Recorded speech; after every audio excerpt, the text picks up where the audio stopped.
Administrata tatimore ka përcaktuar afatet për subjektet që janë përfituese nga ligji i faljes dhe shuarjes së detyrimeve tatimore dhe doganore, si dhe nga paqja fiskale. Konkretisht, sipas tatimeve, më datën 10 qershor 2026 fillon pagesa e detyrimeve tatimore për të përfituar nga ligji i faljes. Data 30 qershor 2026 është afati i fundit për pagesën njëherë është 50% të detyrimit principal për të përfituar fshirjen 50% të tij për detyrimet tatimore të periudhës 2015-2019. Për dorëzimin e deklaratave të padorëzuara për periudhën deri në 31/12/2024 për të përfituar faljen e gjobave për deklarim të vonuar. Data 30 nëntor 2026 është afati i fundit që kanë subjektet për të paraqitur pranë drejtorisë rajonale tatimore përkatëse aktin e heqjes dorë nga ankimi. 31 dhjetor 2026 është afati i fundit për pagesën e 75% të detyrimit principal për të përfituar fshirja 25% të tij për detyrimet tatimore të periudhës 2015-2019, si dhe për pagesën 100% të principalit për të përfituar fshirjen e gjobave dhe kamatvonesave për detyrimet tatimore të periudhës 2020-2024. Sa i takon aplikimit të paqes fiskale,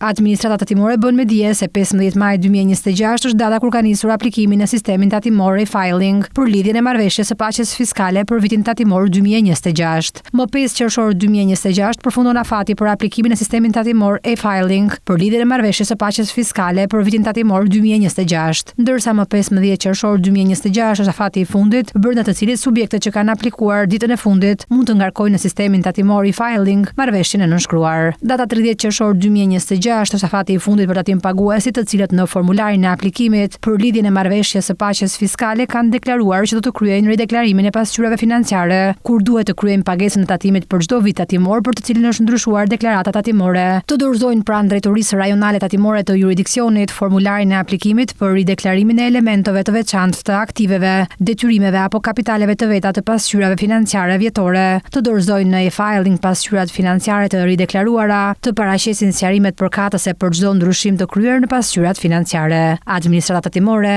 rezervon të drejtën për të kërkuar informacion shtesë.